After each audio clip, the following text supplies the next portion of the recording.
Welcome to episode 2 of 10 for the Road. So I've been trying to think, what am I going to call you guys? On the record store, I call it Record Store Nation. But the listeners for 10 for the Road, are you roadsters? I think that's what it's going to be, is roadsters. So be prepared to be called roadsters going forward. So 10 for the Road, the concept is I come up with a list, and each year will be a different list. It'll be something that is highly interesting to me, and hopefully to you guys as well. Best of, worst of, most interesting, things like that. Each year it'll be a different list, and we'll count down the top 10 of whatever that list happens to be. So for 2025, this is the second episode, which if you do the reverse math, this means this is the 9th most fascinating crime to me, because that is the list for this year, is going to be the 10 most fascinating crimes to me. Episode 10 was Tanya and Nancy. Heard some nice things from you guys about that, so I appreciate that. Thank you so much. And this time, it's a really unique episode because it is the 9th most fascinating crime for me, but that being said, it is actually 4 different crimes that all share some commonality. There's definitely some overlap in these, from not only the time frame but also kind of the similarity of the crimes themselves. So this episode is about the assassinations. So it is 4 different assassination attempts that took place within a pretty short amount of time that all grabbed my attention. Over the years, there have been many assassination attempts. Obviously, Abraham Lincoln, JFK, but there was a 5-year span from roughly late 1975 to 1981 where 4 attempts took place that kind of go together for me. Similar circumstances, similar characters. 3 of these attempts failed, but unfortunately 1 did succeed. And the attempts that we're talking about, or the assassinations that we're talking about on this episode, are the 2 attempts on Gerald Ford, the 1 attempt on Ronald Reagan, and the murder of John Lennon. Because those all seem, like I said, if you look back on them now, they all took place in a relatively short time span, from late 75 to early 1981. And they all connected when I was roughly from 12 to 17 years old. So these crimes that occurred as I was a teenager were just so fascinating to me. So what I want to cover them in is chronological order. So we're going to start with September 5th, 1975. It was the Squeaky Fromm attempt on President Gerald Ford. So again, at the time, I was 12 years old. Her name, even at 12, I had some name recognition for Squeaky Fromm because she was involved in the Charles Manson case. She was a Manson girl in the Manson family. She had served time for various crimes. She was not tried as one of the murderers from the Manson case, the Tate LoBianco murders, but she was not tried there, although she had been found guilty of poisoning a witness to try to get this witness not to testify in the Manson case. So she had served time for various crimes, including that one. Turns out Lynette Squeaky Fromm had a sugar daddy at the time. So Harold Burrow was 66, living in Sacramento where she was living. He had known her from the Manson family, from the Manson days, so from the late 60s when they were going about their business with all the crazy stuff that occurred under Charles Manson's watch. This guy Burrow had given them money, had been just basically a benefactor for the Manson group. He had given, even after Manson was captured and convicted, and the various murderers that worked for Manson, he had given Squeaky cars. She wrecked one of his cars. He bought her another car. He had given her guns. She specifically had asked for a specific gun and ammo, and she claimed to Burrow that she needed it for protection because as a Manson, as somebody who was associated with Charles Manson, she was always going to be under watch. And, she convinced this guy that she needed this gun because she was always going to be in jeopardy. Well, it turns out that wasn't necessarily the true reason why she needed the gun. She needed the gun because she wanted to kill Gerald Ford.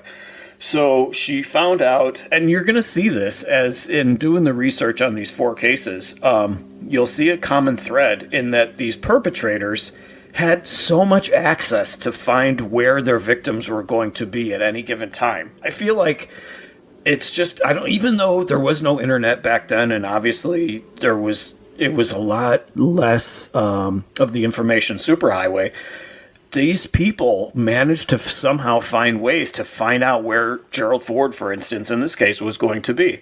So turns out Squeaky Fromm had become a very militantly pro-environmentalist after the whole Manson thing. And she was very much wanting to protect the California forests and the California redwoods.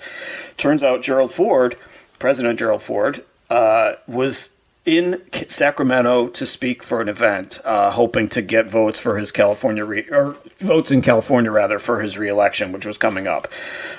Ford had a reputation as not exactly being pro-environmental, and so this upsets Squeaky Fromm. She wanted to protect the redwoods, so she makes the decision that killing Gerald Ford is going to help make her point. And it turns out that where he is at this speaking engagement literally is a half-mile, 15-minute walk from where she lives, from her apartment. Just ridiculous, irony there. So she gets all dressed up in red, I'm not even going to say Little Red Riding Hood, but she's all completely from head to toe in red. And she believes that this is representing the animals and the planet. She straps the gun to her leg, the gun that she had begged Burrow to give her, and she heads that way to where Gerald Ford's going to be. So he's making a speech. He finishes the speech. It's a little bit simpler time back then in 75, and so he's shaking hands at the state capitol as he's leaving the building. Squeaky Fromm manages to get literally 2 feet away from Gerald Ford, and she pulls the gun out. He sees it. He actually sees it.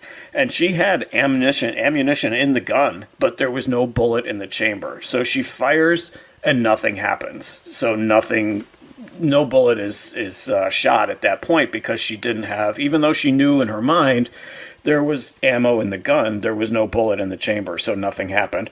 Secret Service grab the gun, take her down, and that's the end of it. So he does not get shot. So she goes to trial, and all of this is just so bizarre. In fact, at this point, this was the first time a woman had ever attempted to assassinate the president. Excuse me. There had been other assassination attempts, and successfully, obviously, in the past. But this is the first time a woman had done it. And so she's completely uncooperative at the trial. In fact, at one point, she throws an apple at one of the prosecutors and hits him right in the head. She claims that she was not going to shoot him. She just wanted to scare him at the trial. Meanwhile, the prosecutors asked for severe punishment because of her past. She basically her connection with the Manson family and everything that happened there. She is convicted. So November 19th, 1975, she's convicted, gets life in prison. Here's an interesting note that I discovered in researching this. She grew up and was friends with Phil Hartman, of all people. Phil Hartman, the former late great comedian from Saturday Night Live, who died in another insane crime that we may or may not cover here. I don't want to give away too many of the upcoming episodes, but the whole Phil Hartman case was also very fascinating, and just a bizarre twist is that Squeaky Fromm grew up with him and was friends with him in school. So, like I said, she's convicted in November 19th, 1975. She gets life, and I am, fascinated by this. I'm already 12, 13 years old at this point. I'm already, really, really into how interesting the Manson case was and other crimes that had occurred by that point. But so that's how I knew that Squeaky Fromm was a character from that. And I'm already, really intensely interested in this case. So she gets life in prison. She actually escapes prison in December of 1987. So 12 years later, she escapes prison, gets caught 2 days later, gets more time added to her sentence. So she's actually, believe it or not, she's released altogether in August of 2009. So at this point, she's 76 years old. She's living in New York. She is living with a guy by the name of Robert Waldner, who is himself a convicted murderer. He was convicted. They had apparently, Waldner was a Manson fanatic, like just became obsessed with the Manson case and was fascinated by it. He committed murder. He was convicted of manslaughter in 1988. He began, when they were both in prison, Waldner began writing to Squeaky Fromm while they were both in prison, and they became pen pals, had established a relationship, a distant relationship that way. But he had been convicted in 88. Believe it or not, paroled in 1992, so only 4 years later. That's ridiculous. So she's released in 2009. He's waiting for her. This guy Waldner is waiting for her, this convicted murderer. So legend has it, they've done some interviews. They keep to themselves, very quiet, just in some small town in upstate New York. So legend has it, and the interviewer that met them a couple years ago said that their house is decorated with skulls. Of course it is. So, and then she said, in this interview in 2019, she said she still loves Charlie, as it were. So you want to think that these two are just going to live quietly in this small town and never cause any more problems or any murders or any other crimes going forward. You really want to think that, because like I said, at this point she's 76 years old, so you really hope that Squeaky Fromm you never hear her name again until she passes away at some point of natural causes. So first crime on this list, on this four-part episode, is the attempted assassination of Gerald Ford. So we're going to take a quick break. We're going to come back with the next part of this four-pronged episode, and we'll pay some bills, and we'll be right back with 10 for the Road. All right, we're back with the second part of this four-part episode on 10 for the Road about the assassinations in the late 70s. So the next one, as I referenced, it was the two Gerald Ford assassination attempts. So the next one, literally 17 days later. So it was Sarah Jane Moore. The assassination attempt on Gerald Ford happened on September 22nd, 1975. So literally not even 3 weeks after the first one. And like I said, what's so fascinating to me is that the Squeaky Fromm one, that was a name you knew. I mean, at least if you were paying attention to the news and crimes in the 70s, that was a name that you knew. It was kind of a henchman, a side character from the whole Manson situation. But Sarah Jane Moore, that name came out of left field. And the fact that Squeaky was the first time a woman had attempted to assassinate the president ever. And then here's this other woman 17 days later that's going to try the exact same thing. And this one occurred, again, Gerald Ford, and this time in San Francisco, nearby. So also in California. So in San Francisco. So I'm thinking at this point, if I'm Gerald Ford, I am never going back to California again, because Jesus, these are these two ridiculous attempts from these two insane women on my life within 17 days of each other. I'm like, you know what? I'll do a TV interview to try to get those votes from California or whatever. But man, I would never have returned to California at that point. So the day before the attempt on Ford with Sarah Jane Moore, the Secret Service had a tip on her, and they investigate her. They confiscate a gun and 113 rounds of ammunition. A day before Gerald Ford is supposed to speak in San Francisco, and they've got a tip on her. They confiscate the gun, they confiscate the ammo, but they determine she's not a risk to Ford. I'm like, oh my God. She came within inches of murdering him, and the Secret Service just completely drops the ball on this, and they let her go. They don't arrest her. They don't hold her for further investigation or anything. They just simply confiscate the gun and the ammo. So again, similar situation. Ford is speaking at an event in a hotel in San Francisco. So he's heading out from the hotel. He's shaking hands. He's glad-handing, even though it's just 17 days removed from when Squeaky Fromm tried to kill him. So Sarah Jane Moore is in the crowd. She is just, she had done various jobs in the past. She had acted in the past. But she was not exactly, she certainly wasn't a household name. She wasn't well known like Squeaky Fromm in the underbelly of celebrity. So she's in the crowd after he leaves this the speaking engagement. He leaves, she's in the crowd. She's roughly about 40 feet away from him.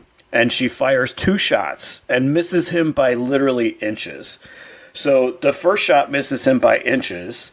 And the suspicion at that point is that she had bought a gun, like she had got a replacement gun for the one that the Secret Service had confiscated from her. So she very quickly bought a gun because she was going to go through with this no matter what. So she bought another gun that morning. And she obviously wasn't as, I guess, I don't know, what would you say, well versed with this gun? Because it was a new gun to her. She bought this secondhand gun. Fires the first shot, misses him by inches. A bystander takes her down, and then she manages to get off a second shot, hits a different innocent bystander who survives. The cops swarm her at this point.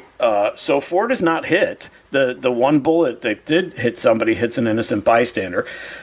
So Ford is the Secret Service. They push him into the limo that he was about to get in anyway. They push him in, and he safely heads back to the White House.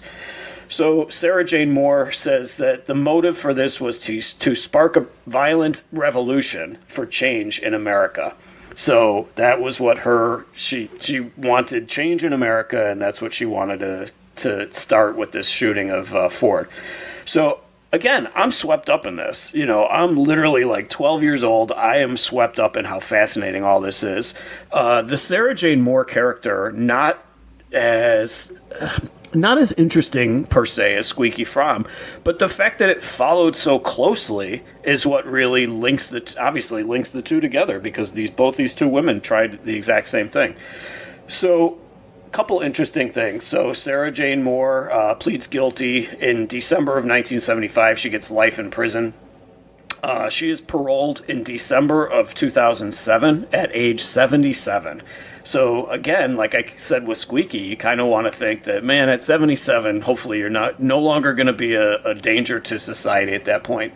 So a couple interesting things that came out of this. So the bystander who tackled her, guy who just happened to be in the crowd, guy's name was Oliver Sipple. He gets all kinds of police commendations, becomes a national hero for basically saving the president. Interesting and sad story that came out of that is Oliver Sipple was gay. Family did not know that he was gay, but the media, turns this guy into a hero, has him all over the place as far as on the news, on interviews and so on, and reveals that he is gay, and his family didn't know this. And definitely coming out as, well, not coming out even, but just the information getting out that you're gay, completely different world in 1975 than it is in 2025. So completely different situation. So this poor guy, living his life, becomes a hero, has it revealed on national media that he's gay, and his family disavows him for it. And so for decades, his family wanted nothing to do with him, which is just really a terrible situation, a terrible side note of this whole thing where he saved the president's life, for crying out loud. Fortunately, before he passed away, the family and him reconciled and they got back together. So that was, I guess, a happy ending in that sense. But man, what a different time that we're living in now versus what it was in 1975 as far as sexuality goes. So Sarah Jane Moore, here's another one. She escaped prison also in 1979, but was caught quickly a couple hours later. So, turns out, like I said, she's paroled in 2007 at age 77. She is still alive. She is now 95 years old. She has been married and divorced 5 times. Believe it or not, she has a distant tie to the Patty Hearst case, so that's another interesting connection with her. She now lives in a senior facility in Tennessee. I believe it's outside of Nashville. So she was interviewed last year. Believe it or not, she was interviewed right after the Trump assassination attempt where his ear got shot. So literally not quite 50 years after her crime. So in this interview, it's on YouTube. You can actually look it up. It's actually really interesting. This old lady in a hospital bed, basically, in an old folks home. So she's very calmly describing the events of that day. She remembers it very well. She says that part of her rage, like I said, she said at the time when it happened, she said that the reason she was doing it is because she wanted to spark a revolution. But she now is saying that part of her rage was also in the fact that Gerald Ford was not elected. He was appointed. That's a stretch. But anyway, so she's 94. She says she's wasted. Well, she was 94 at the time. She's 95 now. She has wasted 30 years of her life in prison. And, she doesn't exactly show remorse. It's not like in some of these other cases that we're going to talk about, the person said they actually apologized and said they were sorry. Sarah Jane Moore, not so much, did not, pretty much stood by what she did. So the Sarah Jane Moore case with Gerald Ford, fortunately, after that was it. That was it for the assassination attempts on Gerald Ford. I guess the Secret Service finally ramped things up at that point and started really, protecting the president, So the Sarah Jane Moore and Squeaky Fromm assassination attempts, the first half of this 4-part episode on 10 for the Road. We'll be right back with part 3. Okay, welcome back to the 9th most fascinating crimes on my list of the most fascinating crimes for this year's episodes, this season of 10 for the Road. So we're up to the 3rd one in our chronology here. So the 3rd one is the murder of John Lennon, December 8th, 1980. So we're now roughly about 5 years or so after the 2 attempts on Gerald Ford. And we have another high-profile attempt, and unfortunately this one succeeded. This one hit really hard. I remember that night really vividly. So I was, 17? I was with 3 buddies of mine, and we were working on a school project that night. And we had Monday Night Football on in the background. The project we were working on is we were writing a play. Every year our high school did a school play. And we were actually appointed to write the play for that year. And we were super into it. We wanted to make it like by nature, our school play was a musical, and it wasn't like we didn't put on like actual, famous Broadway shows or anything. We didn't reenact that. Every year somebody in the school was chosen to write the play, and my clique, we got chosen because we were funny, and because we figured we could do it. And we wanted to do it. And so that's what we were actually doing, was writing that play that night. And I'll just give you a really quick, the one sentence summary of the play was we were envisioning what would it be like if Johnny Carson had been voted as president of the United States. So that was the comedy theme, the plot of the play, and that'll resonate later into this. So you'll see why I'm mentioning it. So anyway, so we're writing the play. We're having the time of our lives. We're having a lot of fun. We have Monday Night Football in the background, and Howard Cosell announces it during the Monday Night Football play-by-play, and that's how millions of people found out that John Lennon was murdered. So, and ironically, like I said, there were 4 of us there. 2 of the guys that I was with were like Beatles obsessed at the time. I mean, I grew to appreciate the Beatles and love the Beatles now, obviously. But 2 of the guys I was with were just absolutely obsessed with the Beatles. So I guess you could say, if you know me and you know my Fleetwood Mac obsession, you could say that about these 2 guys is that they were both Beatles obsessed. So in the John Lennon murder, obviously the killer was Mark David Chapman, who was a Beatles fan. He was enraged by John Lennon's lifestyle and his comment in 1966 that the Beatles were, quote, more popular than Jesus. That really upset Mark David Chapman. Chapman had actually been planning this for months. So that day, he had literally saw John Lennon exiting the Dakota, the building that he was living in. Him and Yoko Ono were living in the Dakota. Chapman was there and had him autograph an album for him as he was leaving the building. So, man, the hubris, the pompous to have him sign the album when you're literally planning on murdering him hours later. So Lennon and Yoko Ono, they left a recording session. They were heading home to the Dakota in New York City at the time. Chapman is there right in front of the building, shoots him 5 times. 4 of the shots hit Lennon. He's rushed to the hospital. He's pretty much dead on arrival at the age of 40. So after the shots are fired, Chapman is literally standing there with his Catcher in the Rye book, which we'll get back to that. He literally calmly reading the book and waiting for police to arrive and to arrest him. Turns out David Bowie was also on his hit list. He has a hit list. I'm going to get to that as to other people that he was going to try to kill. Obviously, John Lennon is murdered. There's a huge outpouring of grief. At that time, and perhaps to this day, the Beatles are the biggest band in the history of rock, in the history of music. So at that time, for sure, the Beatles were the biggest band. Literally, this huge outpouring of grief. 3 documented cases of people committing suicide because of the murder of John Lennon. Just amazing. So Mark David Chapman, no previous criminal history.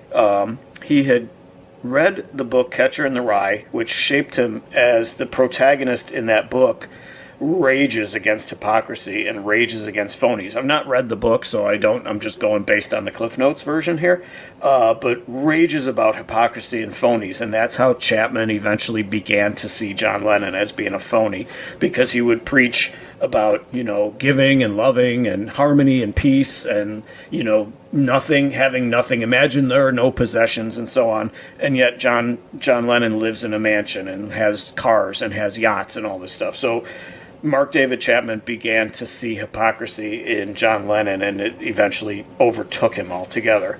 So the afternoon of the murder, famous photographer Annie Leibovitz is shooting Lennon and Yoko in their apartment, or condo, whatever, and shoots the famous Rolling Stone cover of Lennon naked hugging Yoko, where he's curled up around Yoko, so obviously you can't see anything. So she shoots that shot, which ends up becoming the cover of the Rolling Stone issue, memorializing Lennon a couple weeks later. So she leaves the Dakota. Leibovitz leaves the Dakota around 3:30 p.m. He does a phone interview with a radio station, and then the two of them, Yoko and John, leave the building to record, to go to a recording studio. So Chapman is hanging out all day because he's got this plan. So he's hanging out around the front of the building, and then obviously the murder occurs later in the evening. After the shooting, a doorman grabs the gun, gets the gun away from Chapman, but at that point he'd already fired the 5 shots. So other people nearby start attending to Lennon right away. So cops arrive literally 2 minutes later. So he's standing there calmly. He surrenders to the police. The police decide that there's just too much blood and too much injury to wait for the ambulance. So the police carefully, I guess, as carefully as possible, they load him in the back of the squad car and they head to the hospital. So he's conscious. John Lennon is conscious very briefly and then passes out in the back of the car. So doctors spend 20 minutes trying to save him, but it's just too late. And they said that Chapman had used exploding bullets. And so they had said that any one of the 4 shots that hit Lennon would have killed him. So obviously 4 just managed to finish him off. But they said that any one of those shots would have actually killed him. So really tragic. So that night, they're in the hospital. Yoko Ono had wanted to tell their son Sean. Sean was like 4 at the time. Back in the Dakota. He was in the Dakota when they were returning back. And so she wanted to tell Sean before the media announced it. So she asked that the media don't announce it that night. She wanted to be able to tell her son before it got out. So, but as irony would have it, this is fascinating to me. A local news producer by the name of Alan Weiss is actually in that same emergency room, and he had been in a motorcycle accident. So he was a news producer for WABC in New York, and so he sees everything that's going on. He's literally getting, treatment himself in the emergency room that John Lennon is wheeled into because he was in a motorcycle accident. So he's a news producer for WABC. He calls the station and reports the story. So the news, and of course, this is New York City, so it's going to get out quickly. So the news gets to ABC News president Roone Arledge at the time, who calls, the booth at Monday Night Football and tells Howard Cosell what had happened. So Cosell, who was friends with John Lennon, knew John Lennon, balks. He doesn't want to announce it. He doesn't want to, but eventually he does report the tragedy because they feel like it's big news that's going to mean a lot to millions of people worldwide. So Cosell does announce it during the game, and it really puts the game in perspective as to what, we're just watching a stupid football game. And meanwhile, John Lennon just got murdered in New York City, folks. So, and I just remember how, caught off guard I was and how out of place that was, hearing that news from that guy in that setting, it was just crazy. So the 3 surviving Beatles made statements.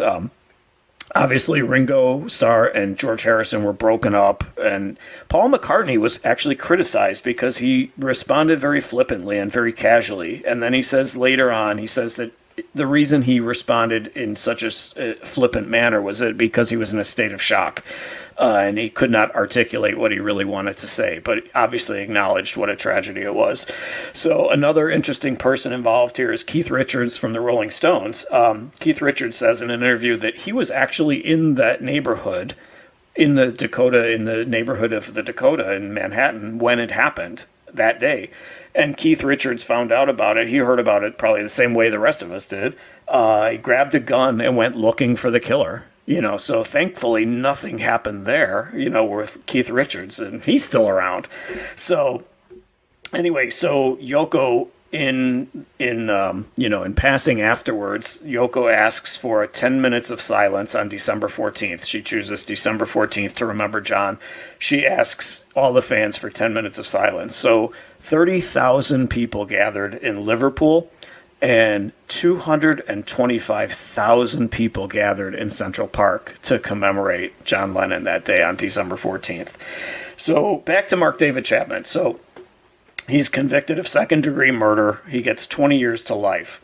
So as of 2024, he has been denied parole 13 times. So he actually has it coming up again this summer. He's going to be attempting parole for the 14th time, but he's failed 13 times. So he is 70 years old now. He still is in a maximum security prison in New York, upstate New York. So before the murder, he had been a nomad. He'd had mental health issues. He had depression issues. He drank heavily. His psychological state just worsened over the years. So he really started raging about the Lennon lifestyle. It really hit him. That book, that Catcher in the Rye book, really struck home with him. He was wearing, at the time of the murder, Mark David Chapman, the assassin, was wearing a Todd Rundgren t-shirt, and he also was on the hit list. And so the other names that were revealed to be on his hit list of other people he was after included Johnny Carson, which is so ironic because we were writing that play that night. Johnny Carson, Elizabeth Taylor, and Jackie Kennedy were among the other names that Mark David Chapman identified as people he was after. So David Bowie, also on that hit list. So this is just so weird to me. So Bowie was performing on Broadway at the time in The Elephant Man. And I don't know, you might have seen that over the years that, Bowie had done a lot of acting. And so he was in The Elephant Man on Broadway. Turned out John and Yoko had tickets to see The Elephant Man the day after the murder.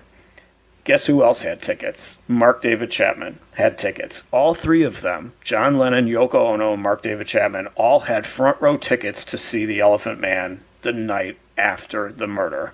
So I guess, I don't know, maybe Chapman thought he would get away, maybe he thought he wouldn't get caught, so he bought the ticket, whatever. Turns out all three of them were seating. They were, obviously John and Yoko were going to be seated together. Chapman, literally, his ticket was next to them in the front row. So there's Bowie the next day, show must go on mentality. Bowie loses his friend, one of his close friends, and there's 3 empty seats smack dab in the middle of the front row. And so Bowie said it was a struggle for him to get through the show, but he did. Just amazing. And amazing, again, like I said, how do these whack jobs, how do these insane people have such access to the celebrities, especially back then? We're talking like 40 plus years ago, that he knew that he would get that ticket and be sitting next to John Lennon, for crying out loud, at the front row of the play. So anyway, so back to Chapman. So about a month before the murder, believe it or not, this guy's actually married. His wife lives in Hawaii. He had flown over from Hawaii to do this. He flew to New York to do this. So a month before the murder, he tells his wife that he's becoming increasingly obsessed with John Lennon and with killing John Lennon, and actually shows her a gun. She does nothing, tells no one, and the ruling is that she was not responsible for this because nothing happened at the time. I'm like, I'm sorry, it was a month later that he did actually go through with it, and he did succeed in murdering John Lennon. But at the time, I guess, I don't know, maybe there was a specific time frame that she had if she didn't say anything. So she didn't tell anybody. She could have saved John Lennon's life if she had told authorities that her husband was planning to kill John Lennon. So anyway, so as far as the parole for Chapman, the reasonings, they generally they varied. There's been in the 13 different statements that have been made by the court as to why he's not getting parole. There's been various reasons, but two really common threads are that they still consider him to be a threat to the public, and fear that a Lennon fan would actually try to kill him. And so, in a sense, that was like one of the statements by the court, is that, in a sense, we're protecting you by keeping you in prison because some, crackpot John Lennon fan that's going to be the opposite of the equation is going to try to kill you because of what you did. So, but also, I mean, I think it's serious and substantial that they still consider him to be a threat to the public. So, if I'm Yoko Ono, I don't even care how old she is, but if I'm her, I don't want this guy getting out. Even though he's 70, I still don't want this guy getting out. So this one, to me, like I said, the first two attempts, the Gerald Ford attempts, did not succeed. This one, unfortunately, did succeed. So this one is fascinating to me. It's not only interesting to me in the details of the crime itself, but it hit home because, obviously as a music person, as a big fan of the Beatles, this one hit home because it was the great John Lennon, the great legend, cut down at 40 years old in his prime by this madman. So third part of this 4-part episode, the murder of John Lennon. So, all right, we're going to pay some more bills. We'll be right back with the final installment on the Assassinations episode of 10 for the Road. Stay with us, guys. All right, welcome back to part 4 of this episode of 10 for the Road, the Assassinations. So, as we talked about at the very beginning, this one, the final one here, was March 30th, 1981. It was the attempt on Ronald Reagan. This is the fourth similar crime, that happened between roughly 1975 and 1981, so roughly about 5 years. It's the attempt on Ronald Reagan, President Ronald Reagan, who had just been inaugurated at that point.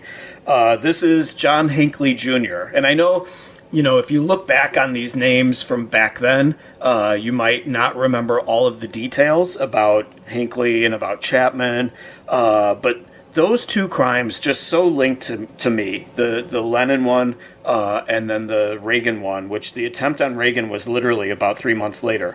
So the John Hinckley Jr., he attempts to murder Reagan as he's leaving a speech in Washington, D.C.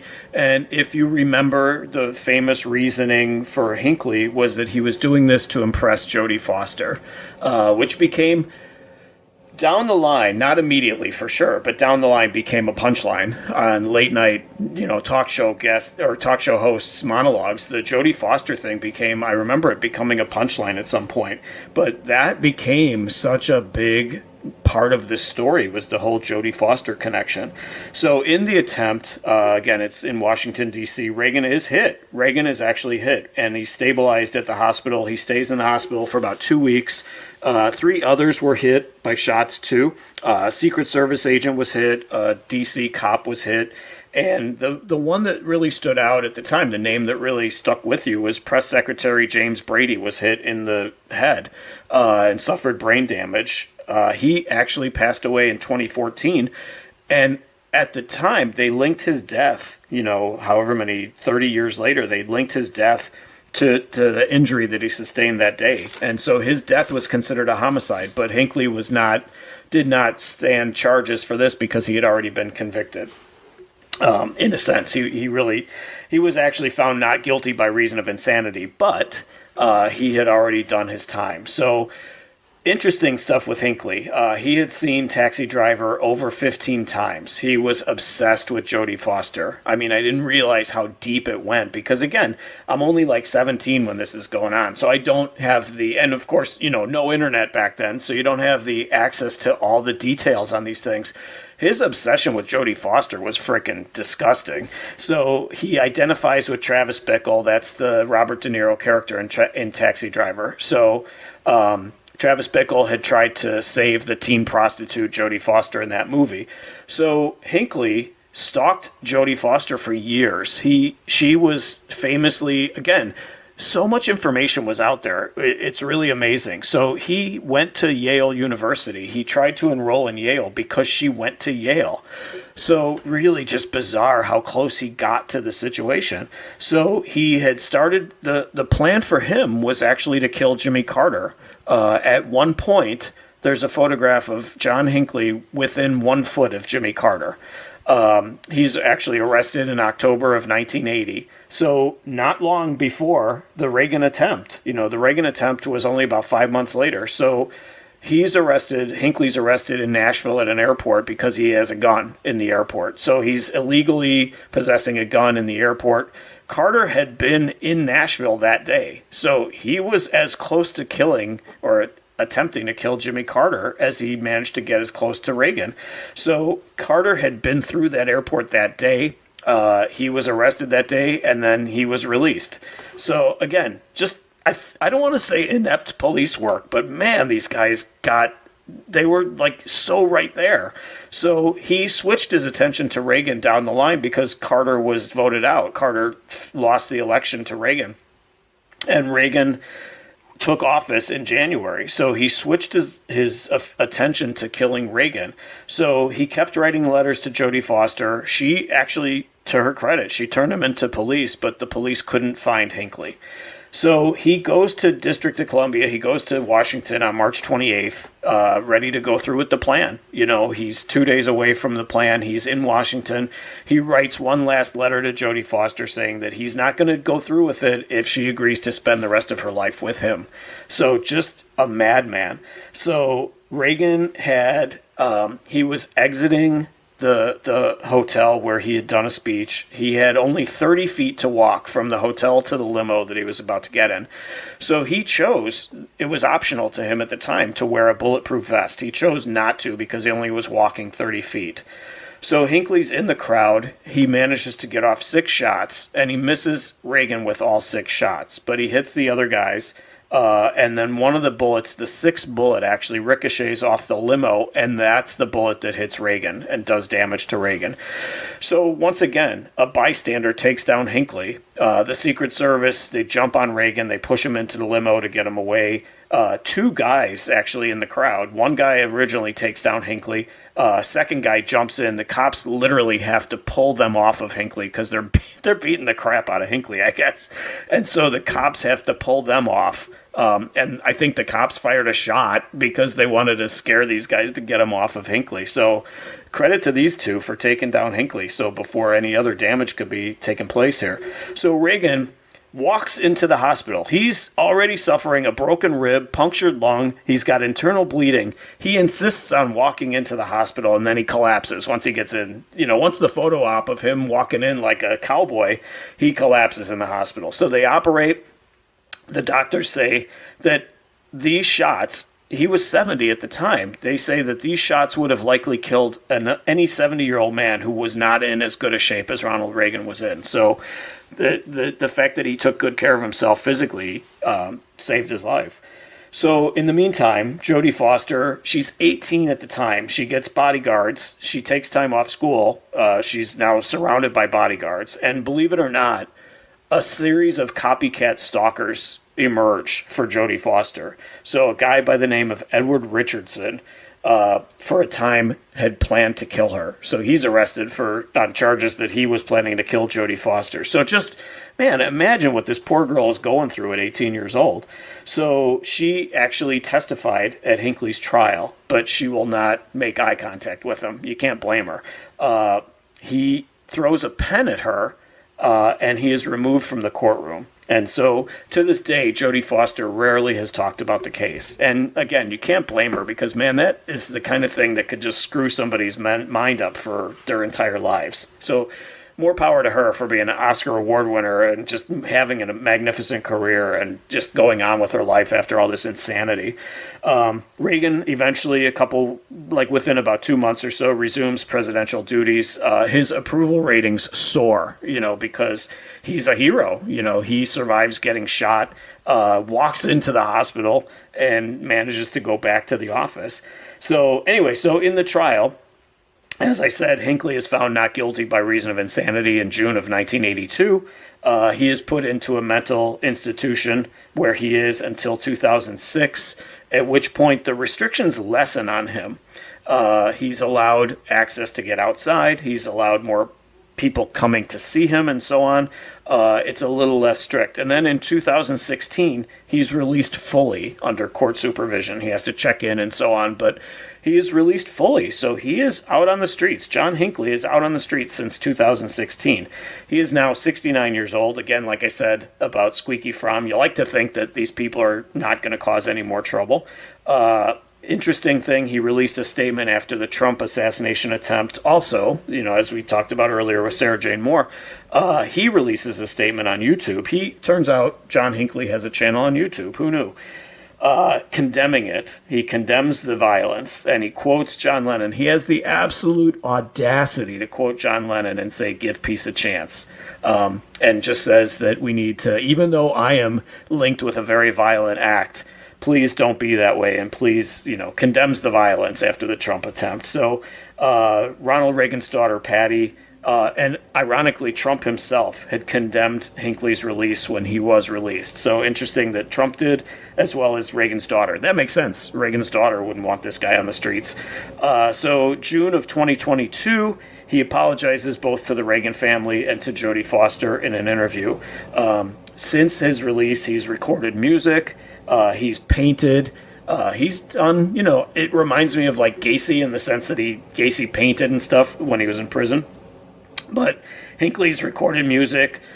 He's tried doing concert tours, believe it or not. But every time he tries planning a concert, it generally gets canceled because the venue where John Hinckley is going to perform gets threats. And so he generally is just recording music, releasing music on YouTube, but he can't tour because each time he tries to go to a place, the place itself gets threatened for, they're going to get protests and so on, so they end up canceling his appearance. So that is it. Those are the 4 cases that kind of merge into one for me as far as the assassination. So I think that they all kind of tie together because of the time frame. They all occurred within roughly about the same 5-year period. And then, honestly, the similarities in the people. I think that there's obviously a lot of mental instability there. There's just all 4 of these people. I would say in listening to them talk, in listening to Sarah Jane Moore talk right now, she just sounds like an old great grandma. She doesn't sound like a maniacal killer. Like you would assume Squeaky Fromm, knowing what you know about her from the Manson family and so on, knowing what you know about Mark David Chapman, about the insane things that these people did, and then just the psycho mental state that they were in. I linked all 3 of those cases together because those people were crazy. You didn't know as much about Sarah Jane Moore, but obviously the fact that she's at 95 not really showing any remorse for having attempted to kill Gerald Ford just says something about her in the long run. So that is it. That is the 9th most fascinating crime to me, is these 4 kind of swollen or kind of wrapped into one in the similarities to the crime. So I want to say thank you to you guys for listening. Thank you to Brian for producing. Thank you, roadies. I think that's what we'll call you guys. You guys are roadies. So we'll be back in April, the next installment of this year's list, which will be the 8th most fascinating crime. Thanks again, roadies. And don't forget, I have fun